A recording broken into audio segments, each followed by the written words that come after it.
Hello student, उम्मीद करता हूँ आप सभी लोग स्वस्थ होंगे। कल की क्लास में अपन ने प्रकाश के परावर्तन के बारे में डिस्कशन कर लिया था। आज अपन पढ़ते हैं दर्पण के बारे में। प्रकाश का परावर्तन यानी कि जब कोई प्रकाश की किरण एक माध्यम से चलकर परावर्तक पृष्ठ से टकराकर वापस उसी माध्यम में लौट आती है तो उस घटना को अपन बोलते हैं प्रकाश का परावर्तन। परावर्तन के अपन ने कल तीन नियम पढ़े थे। पहला नियम था आपतित किरण, अविलंब और परावर्तित किरण तीनों एक ही तल में स्थित होने चाहिए। दूसरा नियम था कि जब हमारे पास में आपतन कोण, आपतित किरण और अविलंब के मध्य बनने वाला कोण और परावर्तित किरण और अविलंब के मध्य बनने वाला परावर्तन कोण दोनों का मान समान होना चाहिए। तीसरा नियम था परावर्तित किरण की चाल और रंग अपरिवर्तित रहता है। आज अपन पढ़ते हैं दर्पण के बारे में।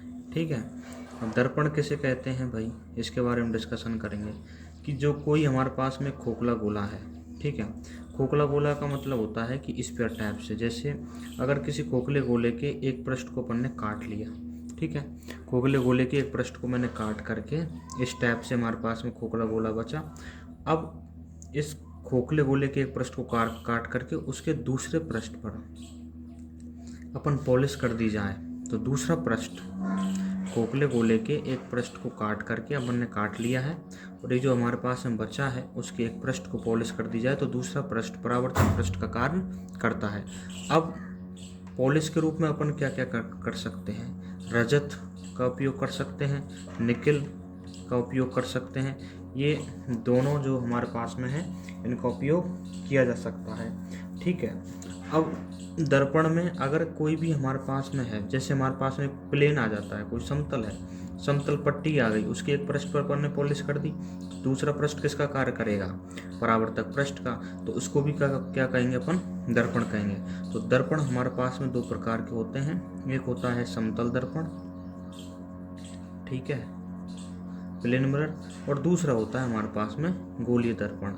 समतल दर्पण का मतलब होता है कि हमारे पास में कोई भी समतल पट्टी है जिसके एक पृष्ठ पर अपन ने पॉलिश कर दी तो दूसरा पृष्ठ परावर्तक पृष्ठ का कार्य करेगा, उसे बोलेंगे अपन समतल दर्पण। गोलीय दर्पण, किसी खोखले गोले को काट करके उसके एक भाग को अपन ने लिया, उसके एक भाग को अपन ने पॉलिश कर दी तो दूसरा भाग परावर्तक पृष्ठ का कार्य करता है, उसे गोलीय दर्पण कहते हैं। गोलीय दर्पण हमारे पास में दो प्रकार के होते हैं, एक होता है अवतल दर्पण जिसे अपन कॉनकेव मिरर कहते हैं, और दूसरा रहता है हमारे पास में उत्तल दर्पण जिसे अपन कॉन्वेक्स मिरर कहते हैं। ठीक है, जिसे अपन कॉन्वेक्स मिरर कहते हैं। अब अवतल दर्पण किसे कहेंगे, यानी कि हमारे पास में कोई ये खोखला गोला है, ठीक है, जिसके अंदर वाले भाग को अपन ने क्या कर दी, पॉलिश कर दी, तो बाहरी भाग किसका कार्य करेगा, परावर्तक पृष्ठ का कार्य करेगा। यानी कि ये आपतित प्रकाश की किरण है, इनको क्या कर रहा है, फैला रहा है, कौन, ये परावर्तक पृष्ठ, तो ये क्या कहलाएगा हमारे पास में, उत्तल दर्पण। ठीक है, यानी कि कोई भी हमारे पास में खोखला गोला है जिससे अपन ने गोलीय दर्पण दिया, गोलीय दर्पण के अंदर धसे भाग पर पॉलिश कर दी जाती है तो बाहरी उभरा हुआ भाग परावर्तक पृष्ठ का कार्य करता है, उसे अपन उत्तल दर्पण कहते हैं। अवतल दर्पण में क्या होगा कि हमारे पास में भारी उभरे हुए भाग पर पॉलिश कर दी जाएगी तो अंदर धसा हुआ भाग किसका कार्य करेगा, परावर्तक पृष्ठ का कार्य करेगा, उसे बोलेंगे अपन अवतल दर्पण। ठीक है, इसे बोलते हैं अपन अवतल दर्पण। अब अवतल दर्पण प्रकाश की किरणों को एक बिंदु पर क्या करता है, सिकोड़ता है। अवतल दर्पण प्रकाश की किरणों को एक बिंदु पर सिकोड़ता है, उत्तल दर्पण प्रकाश की किरणों को फैलाता है।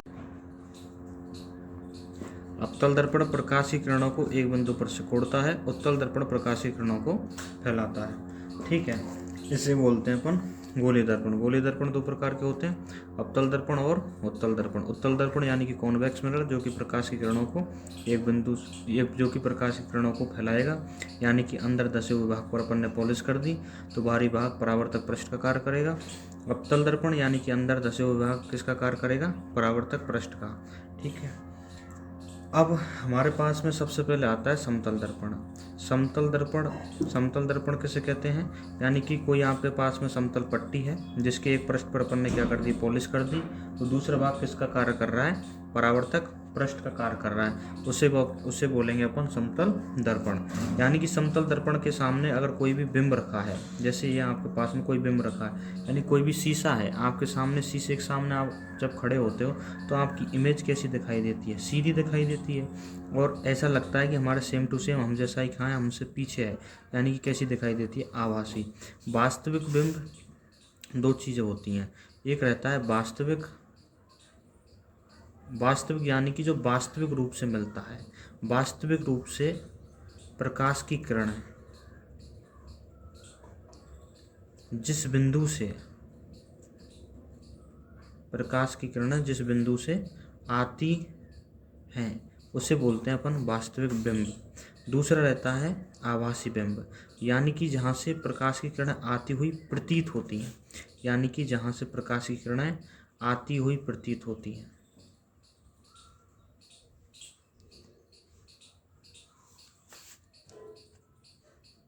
उसे बोलते हैं आभासी बिंब। उसी तरीके से वास्तविक प्रतिबिंब होता है और आभासी भी प्रतिबिंब होता है। जहाँ पर वास्तविक रूप से प्रकाश की किरणें मिलेंगी उसे बोलेंगे अपन वास्तविक प्रतिबिंब, यानी कि जहाँ पर आप वास्तविक रूप से नहीं मिलेंगे, यानी कि आभासी रूप से मिलेंगे, उसे बोलेंगे अपन आभासी प्रतिबिंब। अब नेक्स्ट देखिएगा, हमारे पास ये कोई आपके पास में समतल दर्पण है। अब समतल दर्पण पर ये मान लेते हैं कोई समतल दर्पण है, इस पर एक कोई बिंब रखा है, ठीक है, ये कोई बिंब रखा है, यहाँ से प्रकाश की किरण आ रही है, इस तरीके से लौट के चली गई, दूसरी प्रकाश की किरण आ रही है, ये चली गई। अब दोनों को अपन पीछे की तरफ मिलाएंगे तो यहाँ पर मिलती हुई प्रतीत होंगी। तो आपके पास में बिंब कैसा दिख रहा है? जो बिंब है आपके पास में, उसका प्रतिबिंब कैसा दिखाई दे रहा है? सीधा दिखाई दे रहा है और आभासी दिखाई दे रहा है, और यानी कि लगभग वस्तु के बराबर, वस्तु के आकार के बराबर। कैसा? वस्तु के आकार के बराबर दिखाई देता है। समतल दर्पण में बनने वाला प्रतिबिंब सीधा, आभासी, वस्तु के आकार के बराबर दिखाई देता है। ठीक है, अब ध्यान से सुनिएगा। नेक्स्ट है हमारे पास में प्रतिबिंब के नियम। गोलीय दर्पण से बनने वाले प्रतिबिंब के नियम, कुछ 3-4 नियम हैं, उनके बारे में अपन डिस्कशन करते हैं। गोलीय दर्पण, उससे पहले आप इसकी जो मेन टर्मोलॉजी है उसके बारे में डिस्कशन करते हैं। गोलीय दर्पण में कुछ बातें हैं जिनको ध्यान रखना है। जो गोलीय दर्पण जिस खोखले गोले से मिलकर के बना होता है, गोलीय दर्पण जिस खोखले गोले को काट करके बनाया जाता है, उसके केंद्र को वक्रता केंद्र कहते हैं, उसके केंद्र को वक्रता केंद्र कहते हैं। ठीक है, अब हमारे पास में ये पृष्ठ है, इसके एक पृष्ठ पर अपन ने पॉलिश कर दी, दूसरा पृष्ठ किसका कार्य कर रहा है? परावर्तक पृष्ठ का कार्य कर रहा है। तो गोलीय दर्पण जिस खोखले गोले को काट करके बनाया जाता है, उसके केंद्र को वक्रता केंद्र कहते हैं। गोलीय दर्पण के केंद्र बिंदु को अपन पोल कहते हैं, यानी कि ध्रुव कहा जाता है। गोलीय दर्पण के केंद्र बिंदु को अपन ध्रुव कहेंगे। गोलीय दर्पण जिस खोखले गोले से काट करके बनाया जाता है उसे वक्रता केंद्र कहेंगे। वक्रता केंद्र को C से प्रदर्शित करते हैं, ध्रुव को P से प्रदर्शित करते हैं। ध्रुव और वक्रता केंद्र को मिलाने वाली रेखा वक्रता त्रिज्या कहलाती है। ध्रुव तथा वक्रता केंद्र को मिलाने वाली रेखा वक्रता त्रिज्या कहलाती है, जिसे अपन कैपिटल R से प्रदर्शित किया जाता है। ठीक है, गोलीय दर्पण में मुख्य अक्ष होता है।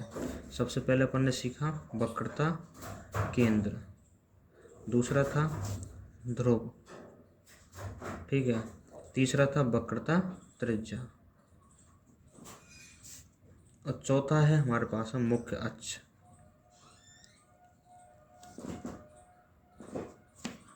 मुख्य अक्ष चौथा है हमारे पास में मुख्य अक्ष। वक्रता केंद्र और ध्रुव को मिलाकर जाने वाली रेखा क्या कहलाती है? मुख्य अक्ष कहलाती है। वक्रता केंद्र और ध्रुव से होकर जाने वाली रेखा मुख्य अक्ष कहलाती है। पांचवा है मुख्य फोकस बिंदु।